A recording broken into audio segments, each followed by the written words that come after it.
Roman umpires کے general یہ سب دیکھ کر حیران ہو گئے کہ آخر یہ کون آ رہا ہے جسے لوگ بادشاہ کی طرح رسپیکٹ دے رہے ہیں۔ حضرت عیسیٰ علیہ السلام کی پاور دیکھ کر رومن امپائرز کے جنرل ڈرنے لگے اور یہودی علماء تو ان سے پہلے ہی نفرت کرتے تھے، تو اب یہ دونوں مل کر حضرت عیسیٰ علیہ السلام کو مارنے کی سازش کرنے لگے۔ اس کے بعد حضرت عیسیٰ علیہ السلام اپنے 11 یا 12 فالوورز کے ساتھ اپنا آخری ڈنر کیا اور پھر اللہ نے انہیں آسمان کی طرف اٹھا لیا، لیکن کرسچن کا یہ ماننا ہے کہ اس کے بعد انہیں مار دیا گیا۔ اب حضرت عیسیٰ علیہ السلام تو دنیا سے چلے گئے، یہاں پہ حضرت عیسیٰ علیہ السلام کے 11 فالوورز نے یہ فیصلہ کیا کہ وہ حضرت عیسیٰ علیہ السلام کی ٹیچنگ کو پوری دنیا تک پہنچائیں گے۔ تو سب سے پہلے انہوں نے یہودیوں کو کنونس کرنے کی کوشش کی، لیکن یہودیوں نے حضرت عیسیٰ علیہ السلام کو نہیں مانا، تو آف کورس ان کو کیوں مانیں گے؟ تو یہ فالوورز یہودیوں کو چھوڑ کر باقی پوری دنیا میں حضرت عیسیٰ علیہ السلام کا میسج پہنچانے لگے،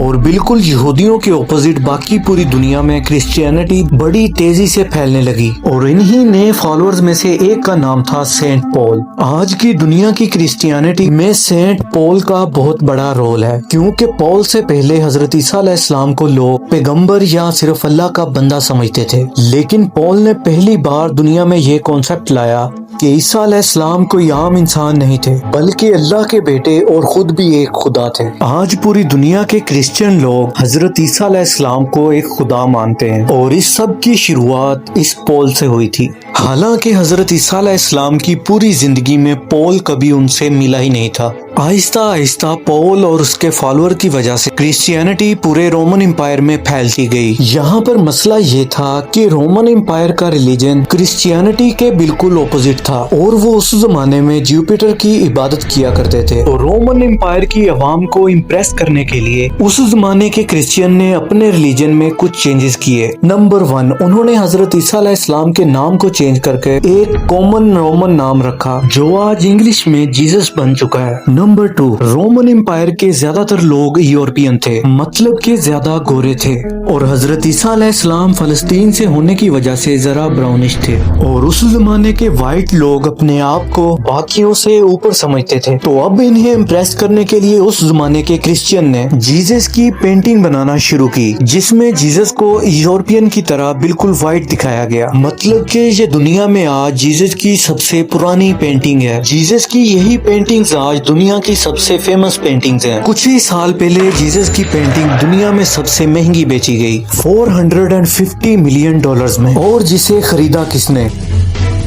Mohammed bin Salman is the actual buyer of a Leonardo for a record-breaking $450 million. Let's come back to the story. Christianity میں ان چینجز کی وجہ سے آہستہ آہستہ رومن امپائر میں کرسچینٹی بہت تیزی سے پھیلنے لگی، اور کرسچین اتنے زیادہ بڑھ گئے کہ رومن امپائر کے بادشاہوں نے سوچا کہ اگر کرسچین اسی طرح بڑھتے رہے تو یہ ہمارے ریلیجن کو، جوپیٹر کے ریلیجن کو بالکل ختم کر دیں گے۔ تو آخر رومن امپائر کے بادشاہ نے فیصلہ کیا کہ اب کرسچینٹی کو پھیلنے سے روکنے کے لیے سارے کرسچین کو مارنا ہوگا، جس کے بعد رومن امپائر نے کرسچین پر اتنا ظلم کیا کہ اس ظلم کو قرآن میں بھی ڈسکرائب کیا گیا کہ رومن امپائر کے بادشاہ کے ظلم سے بچنے کے لیے کچھ ینگ لڑکے ایک غار میں چھپ گئے اور اگلے 300 سالوں تک وہیں سوتے رہے، جنہیں صحابہ کاف کہا جاتا ہے۔ رومن امپائر کے اس سارے ظلم کے بعد بھی کرسچین اپنے ریلیجن سے پیچھے نہیں ہٹے، بلکہ ان ظلموں کی وجہ سے کرسچینٹی اور تیزی سے پھیلنے لگی اور دنیا کے ہر کونے تک پہنچنے لگی، یہاں تک کہ پہلی بار انڈیا میں بھی پہنچی۔ آخر حضرت عیسیٰ علیہ السلام کے 300 سال بعد کرسچینٹی اتنی زیادہ پاورفل ہو گئی کہ رومن امپائر کے ایک بادشاہ کانسٹنٹین دی گریٹ اپنے ریلیجن کو چھوڑ کر کرسچینٹی میں کنورٹ ہو گئے۔ اب جب بادشاہ ہی کرسچین ہو گیا تو رومن امپائر کے حالات بدل گئے۔ اب تک جو ظلم کرسچینز پر کیا جاتا تھا، اب اس سے بھی زیادہ ظلم جوپیٹر ریلیجن کے فالوورز پر کیا جانے لگا، کیونکہ اس زمانے کا رول تھا کہ جو ریلیجن بادشاہ کا ہوگا وہی وہاں کی عوام کا ہوگا۔ تو اب رومن امپائر اپنے پرانے ریلیجن کو زبردستی دنیا سے ختم کرنے لگ گیا، اور یہ بھی کوئی اتنا آسان کام نہیں تھا، کیونکہ جوپیٹر ریلیجن کے فالوور اتنی آسانی سے اپنے ریلیجن سے پیچھے ہٹنے والے نہیں تھے۔ تو ایک بار پھر یہاں پہ رومن امپائر نے کرسچینٹی کو بدلنے کی کوشش کی اور اپنے نئے اور پرانے ریلیجن کو ایک دوسرے کے ساتھ مکس کرنے لگے، اور یہیں سے پہلی بار کرسمس کا کانسیپٹ آیا۔ جیسا کہ رومن امپائر کے ریلیجن میں ہر سال دسمبر میں میں اپنا سب سے بڑا فیسٹیول سیٹرنیلیا مناتے تھے، جس میں وہ اپنے خدا سیٹرن کی عبادت کرتے تھے، اور ان کے اس فیسٹیول میں ایک چیز سب سے زیادہ امپورٹنٹ تھی، اور وہ تھے پائن ٹریز، کیونکہ دسمبر میں یورپ کی سردی کی وجہ سے جہاں سارے درخت سوکھ جاتے تھے اور صرف پائن ٹریز اپنی جگہ پر مضبوطی سے کھڑی رہتی تھی، اور اس چیز کو وہ بہت ہی خاص سمجھتے تھے، اور اپنے ہر فیسٹیول میں اس درخت کی شاخ کو اپنے گھر پہ لا کے سجاتے تھے۔ تو اب رومن امپائر نے اپنی پوری سلطنت کو ایک ریلیجن میں جمع کرنے کے لیے اپنے پرانے ریلیجن سے فیسٹیول اٹھائے اور اپنے نئے ریلیجن سے جیزس کرائسٹ، اور ان دونوں کو ملا دیا اور کہا کہ جیزس کرائسٹ دسمبر کے مہینے کے آخر میں پیدا ہوئے، اور سارے کرسچن کو حکم دیا کہ اس دن کو 25 دسمبر کو بالکل پرانے ریلیجن کی طرح جیزس کرائسٹ کی برتھ ڈے مان کر سیلیبریٹ کیا جائے، اور اسی طرح دونوں ریلیجن کو مرج کرنے کے بعد پوری رومن امپائر کرسچینٹی میں کنورٹ ہو گئی۔ لیکن آج دنیا کا کوئی بھی مسلمان اس دن کو صحیح نہیں مانتا، اور قرآن میں بھی حضرت عیسیٰ علیہ السلام کی پیدائش کی سٹوری بالکل اپوزٹ ہے، کیونکہ قرآن میں ہے کہ جب حضرت عیسیٰ علیہ السلام پیدا ہو رہے تھے اس ٹائم ان کی ماں مریم کے پاس صرف ایک کھجور کا درخت تھا، جس پر انہیں حکم دیا گیا کہ گھبراؤ مت، اس کھجور کے درخت کو ہلاؤ تاکہ تمہیں تازہ کھجور مل سکے اور تمہیں طاقت ملے۔ کھجور کا درخت، اب مسئلہ یہ ہے کہ کھجور تب بنتے ہیں جب سخت گرمی کا موسم ہو، which means according to قرآن کہ حضرت عیسیٰ علیہ السلام کی پیدائش ضرور گرمیوں کے مہینوں میں ہوئی ہوگی، اور دسمبر کا تو کوئی سوال ہی پیدا نہیں ہوتا، اور یہ صرف قرآن میں ہی نہیں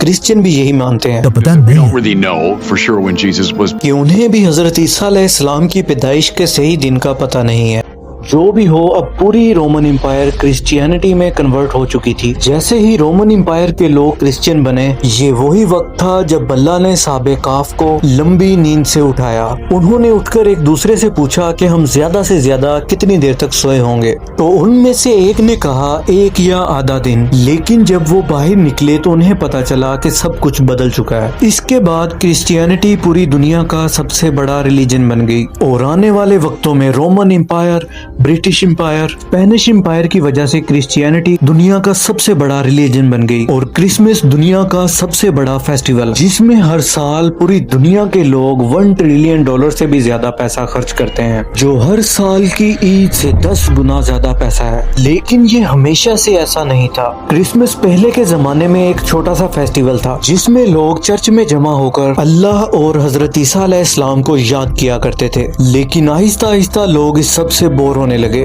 تو اب لوگوں کو دوبارہ کرسمس کی طرف اٹریکٹ کرنے کے لیے کچھ لوگوں نے کرسمس کے اس فیسٹیول میں کچھ چیزیں ایڈ کی، جیسا کہ میوزک،